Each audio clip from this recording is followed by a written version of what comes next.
King in Black #5. So this issue, everybody's losing their minds on this. The community is losing their minds. I've seen multiple people pick this book as their pick of the week. Jim Mint picked it as his pick of the week. Did he really? And he did. But let's just run through it. So, synopsis of the book. Venom shows back up. The book opens up and it looks like Silver Surfer's gonna have to defend.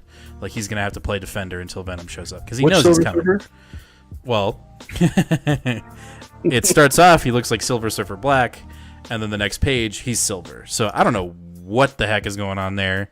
I don't know if that's a. We'll get back. Colorist dropped the ball on this. We'll get into that when we actually do the analysis of the book. But anyway, Surfer creates his board into a sword. He's about to go toe to toe with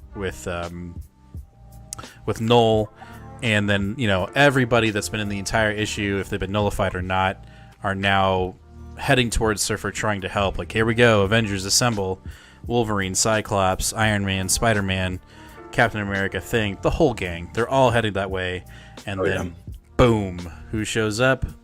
But Venom, all decked out in his original suit, but he's like radiating energy. He's just fucking ready to go. He's like, this is mine, guys. and Noel overplays it, right? He's like, I've killed you once, I'll kill you again. I don't care. I don't care if you have the God of Light, which he kind of said when he has that talk with Eddie. It's almost like he's having the talk with Eddie and the God of Light, the Enigma, because he has before. He's literally killed both of them before.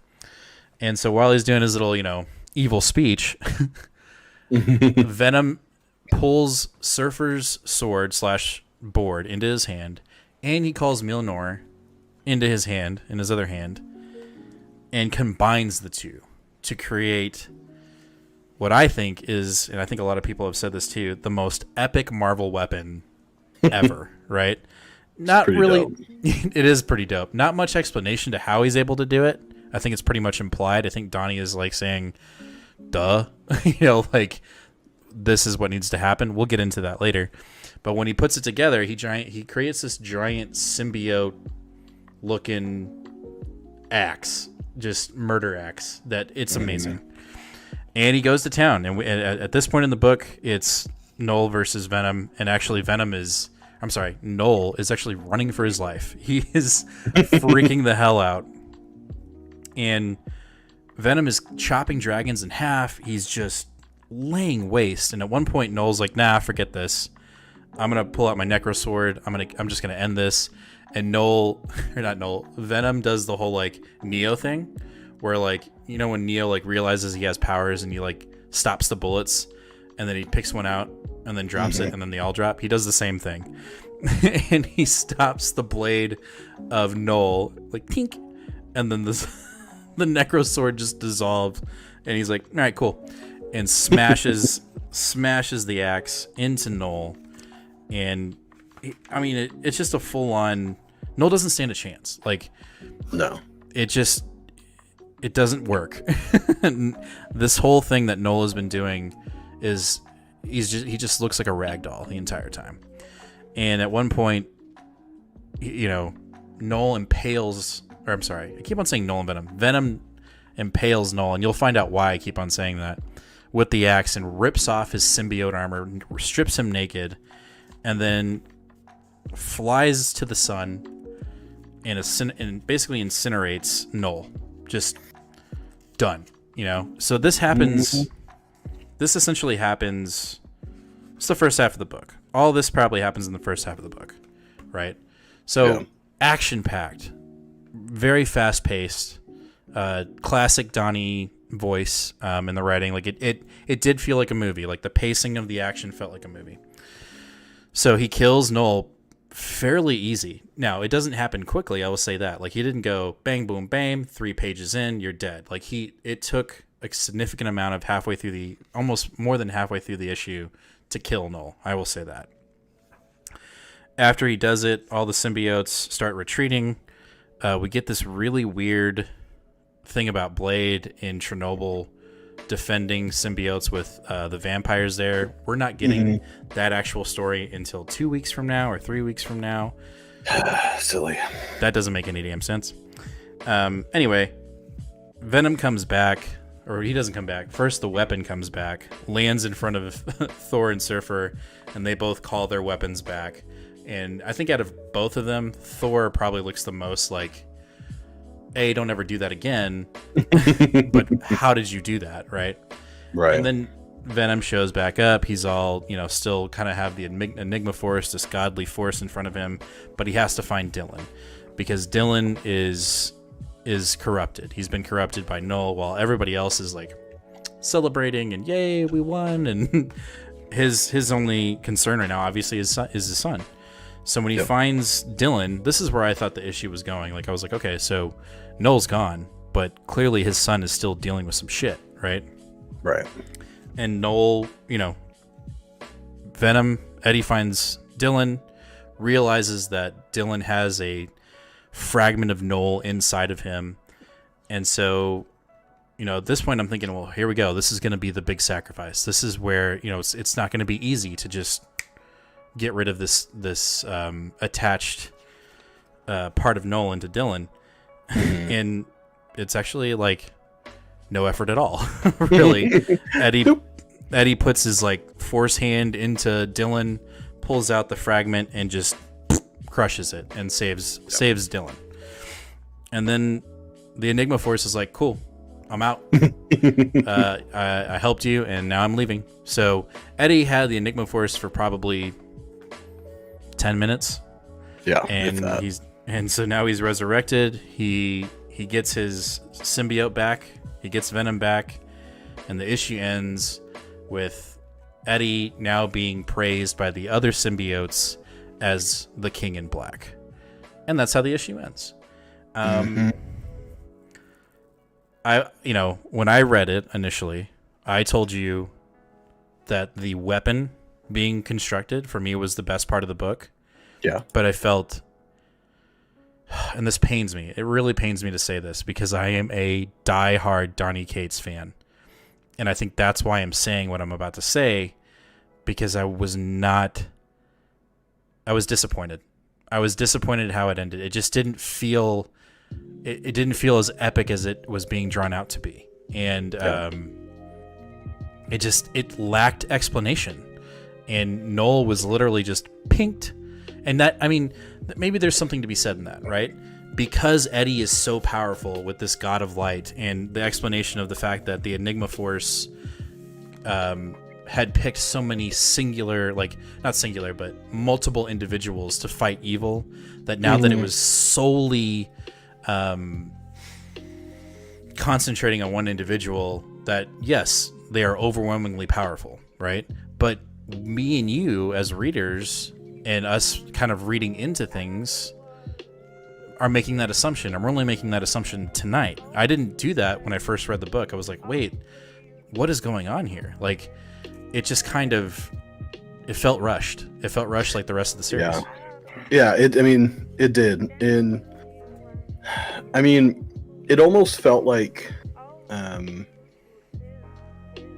Donny was doing a little bit more with a cool factor here than, I don't know, telling a deep story. I just, at the end of the day, to me, Null showed up on Earth and basically stood on a building for 4 issues and yelled, and then got the shit beat out of him by the Enigma Force Venom, and then that was it. And we had some cool weapons and some neat symbiote fights that had nothing to do with Null, but other than that, yeah, I don't know. Like, when we talked to Jacob about the issue, he kind of felt the same way at the store.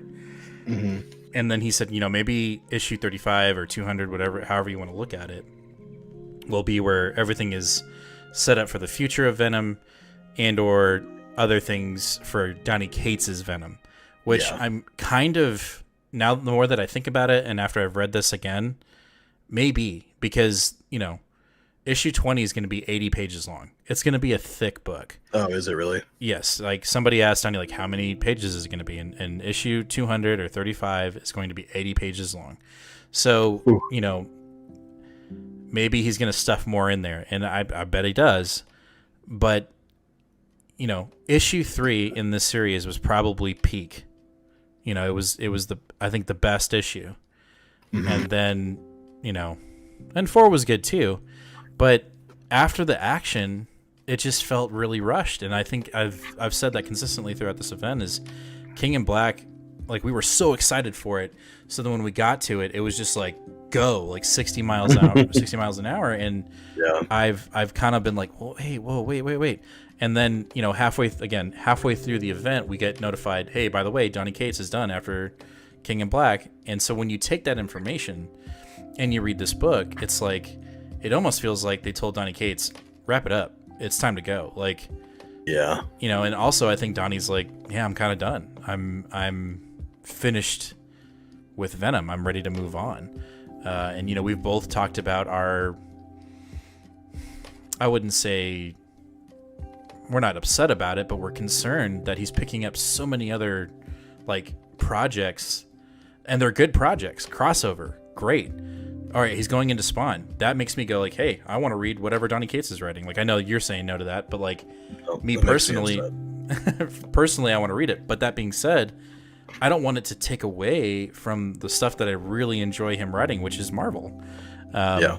And so, yes, I'm intrigued to see what his next book is going to be. But, Venom for me was just really fun to get into and like hunt for issues because it was so good. And then we get to this event, and I just feel like it was very flat. It just felt flat. Now, Ryan Stegman's artwork, fantastic. He killed it. And again, like we say right now, the only weird thing about this issue is Silver Surfer is black in one page, and then he's silver in the other, and we don't know if that's a coloring. Is that a color issue, or is this another implied story thing where like, oh, he's in front of Noel, and now he can finally shed his corruptness to be back to silver? We don't know because it's not explained. Right. And I'd love to be like, hey, so why is Silver Surfer silver by the end of this book? We're definitely gonna have to tweet at Donny, see what he says. Yeah. But and I hate, I've told you this numerous times, Nate, like I don't like being negative on books, and I really don't like being negative about this, but it just felt like a very overwhelmingly fast-paced ending, and it just was like, let's just get it done. And I hate that. I really hate that, because I genuinely liked Venom, and I was really, really, really hyped for this King in Black event. Like when it was announced, I was like, oh, here we go, right? And then when we got to issue 3, it just felt like, nah, I'm done. And I don't know. I want to be the guy that's like, King in Black #5 is my pick of the week, but it's not. It's not. Nope, it's not. It's frustrating. Yeah, it's. I honestly will say that this isn't this book's fault, but it just makes me a lot more hesitant for event books, because and I don't know what it is. I don't know if it's that event books are much more micromanaged by the editorial staff than a traditional run is. Mm-hmm. But it just feels like I don't know. It almost feels like the writers are always just writing with a hand tied behind their back. Mm-hmm. Like they've got to leave enough things open, or leave enough characters open, or enough scenarios open for all the tie-ins. And like some of the tie-ins for this event were really good. Like we had some great tie-ins, but there were some that were also just like, I mean, what did Namor's tie-in have anything to do with this? Like it. Well, and that's the other thing. We're not getting the the final Namor next week, and it's like nothing. Like Namor. That's the other thing. Namor was in one of these issues. In the first King in Black issue, Namor showed up and talked to the main squad, and then was like, he's never been in the book since. He's never been in the book since. Yeah, and I'm not a Namor fan either, but it's frustrating to be like, hey, here's Namor. Okay, so if Namor's here, clearly I need to go pick up the King in Black tie-in for Namor. And then you get 2 issues into that, and you're like, this has nothing to do with the story. Nothing. I didn't get past the first. I read just the first. All right. Right. Sorry. We're dragging on too long on the sadness of King in Black.